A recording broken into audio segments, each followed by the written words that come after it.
मात्र 11 साल में तीसरी बड़ी पार्टी आम आदमी पार्टी बन गई है बीजेपी और कांग्रेस के बाद। आज तक 75 साल में अगर ये पार्टियां काम कर लेती, आम आदमी पार्टी की क्या जरूरत थी। प्रधानमंत्री जी कहते हैं मैं भ्रष्टाचारियों के खिलाफ लड़ रहा हूं, भ्रष्टाचार के खिलाफ लड़ रहा हूं।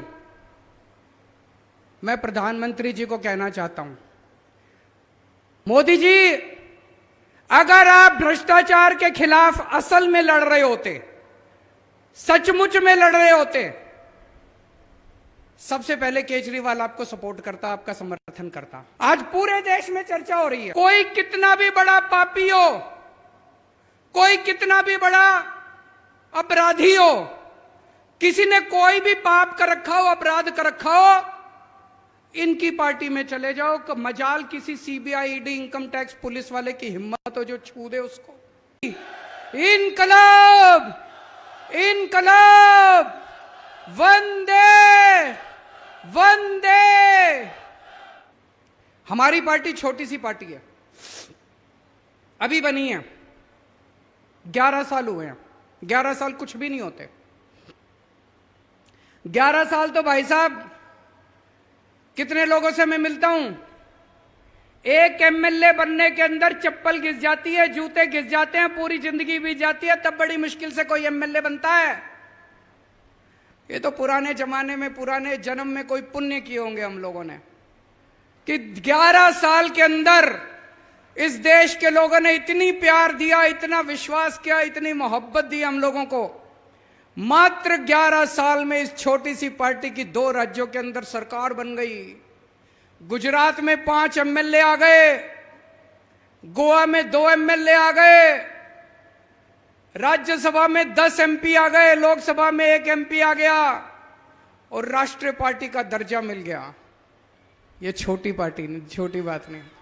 आज पूरे देश में तीसरे नंबर पे तीसरी बड़ी पार्टी, मात्र 11 साल में तीसरी बड़ी पार्टी आम आदमी पार्टी बन गई है बीजेपी और कांग्रेस के बाद। मोदी जी इसी बात से घबराते हैं, मोदी जी इसी बात से घबराते हैं कि जितनी स्पीड से आम आदमी पार्टी चल रही है, अगर ये इसी स्पीड से चलती रही तो एक दिन इन सारी दूसरी पार्टियों का सुपड़ा साफ कर देगी, जैसे दिल्ली और पंजाब में करा है। मोदी जी केजरीवाल से नहीं घबराते,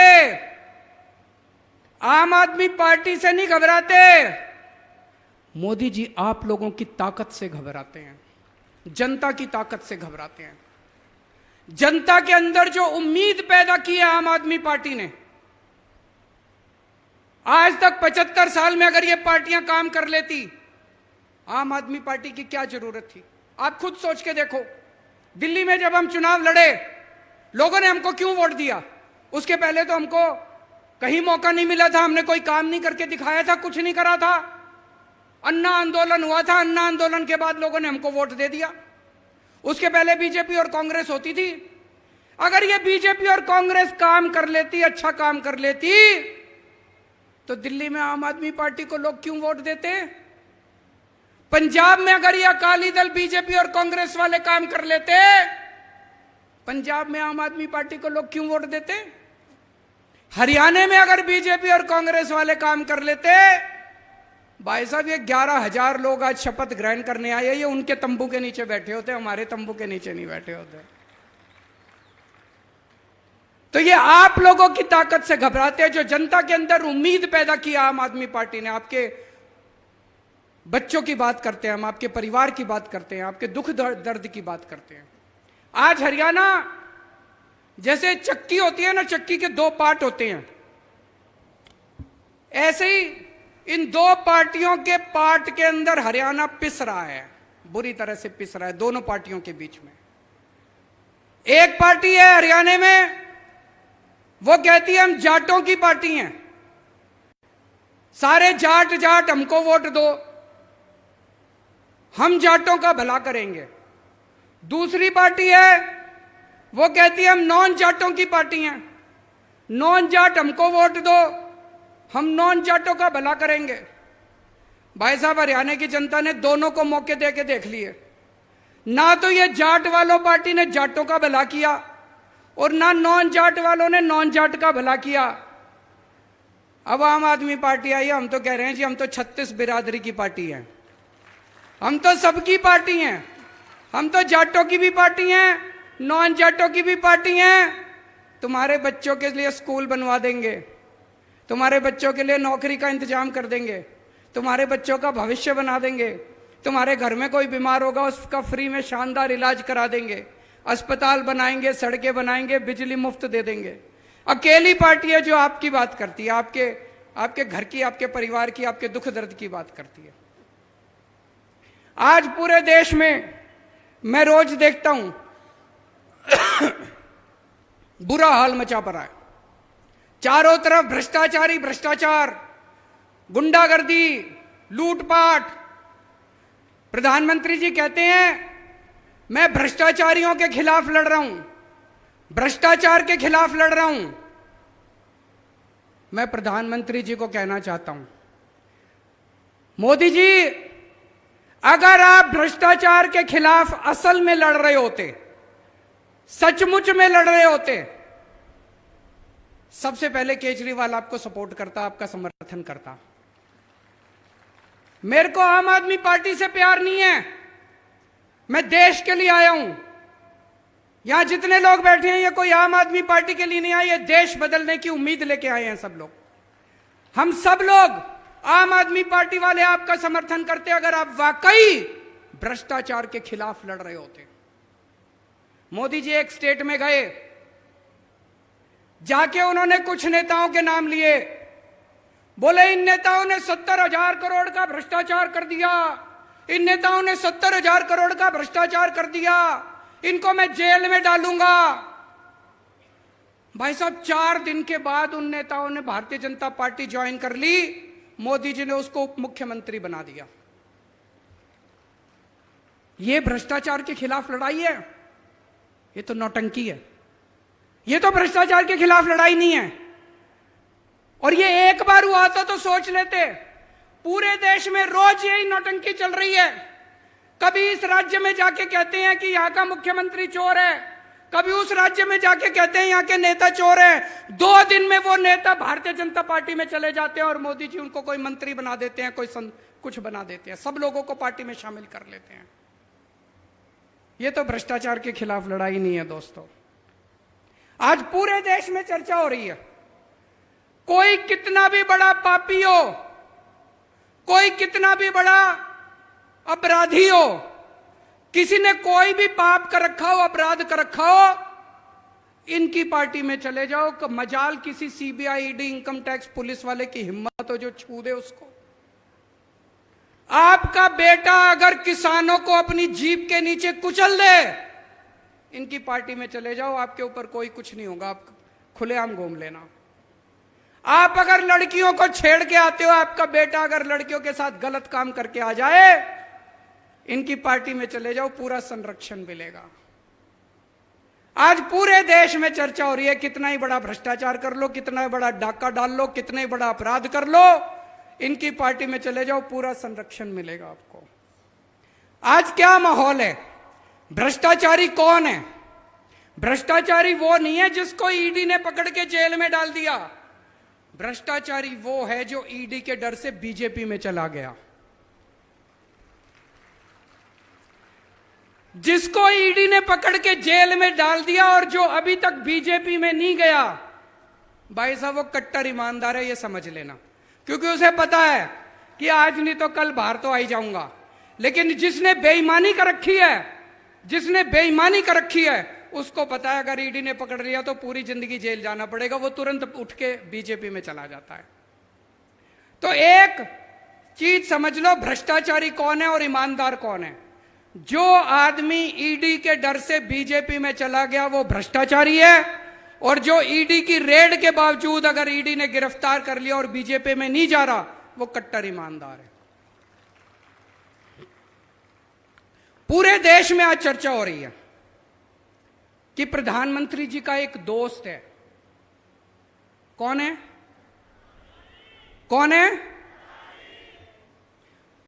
कहते हैं प्रधानमंत्री जी उस एक दोस्त के लिए ही काम करते हैं।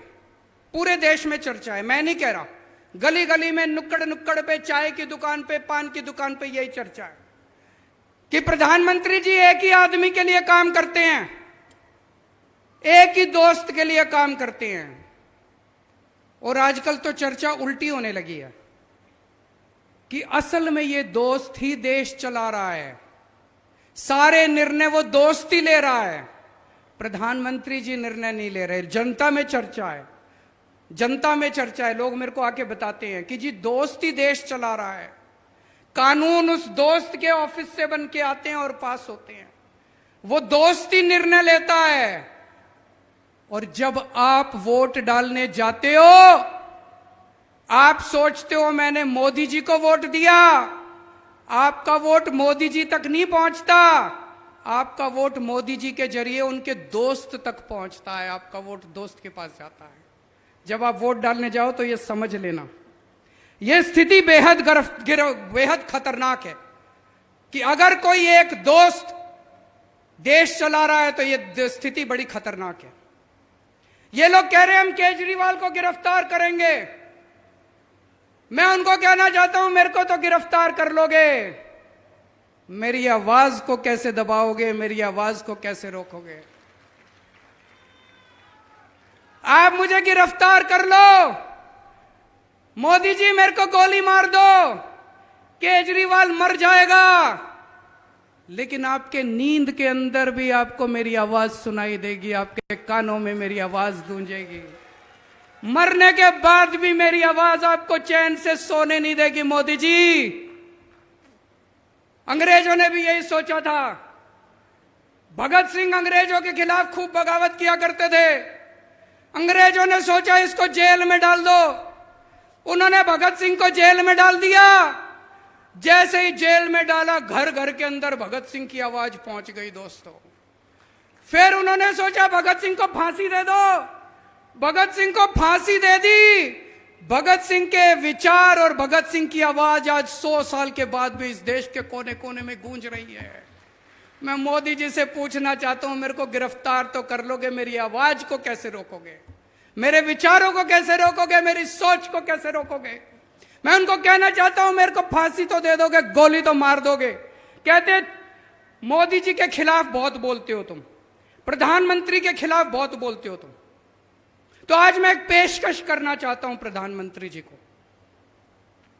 प्रधानमंत्री जी, मैं आपका समर्थन करूंगा, पूरी आम आदमी पार्टी आपका समर्थन करेगी। आप ये एक दोस्त की वो क्या कहते हैं, नौकरी करना बंद कर दो, दोस्त की दोस्ती छोड़ दो। 140 करोड़ लोगों के लिए काम करना चालू कर दो, ये दोस्त के लिए काम करना बंद कर दो।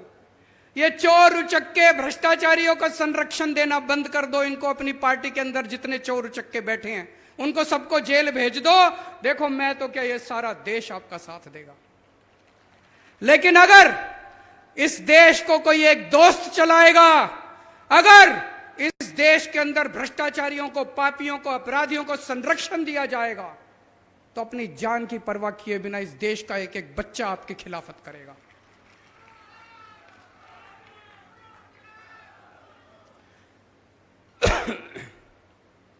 आज इन्होंने क्या सिस्टम बना रखा है? इनका सिस्टम यह नहीं है कि भ्रष्टाचारियों को पकड़ना है, ये चुन चुन के देखते हैं कौन प्रधानमंत्री जी के खिलाफ बोल रहा है, लिस्ट बना लेते हैं। जो जो प्रधानमंत्री के खिलाफ बोलता है उसके खिलाफ कुछ ढूंढो, फिर सीबीआई को फोन जाता है इसके संजय सिंह के खिलाफ ढूंढो। संजय सिंह का क्या कसूर था? संजय सिंह का कसूर था कि संजय सिंह ने संसद के अंदर प्रधानमंत्री जी के खिलाफ आवाज उठाई थी।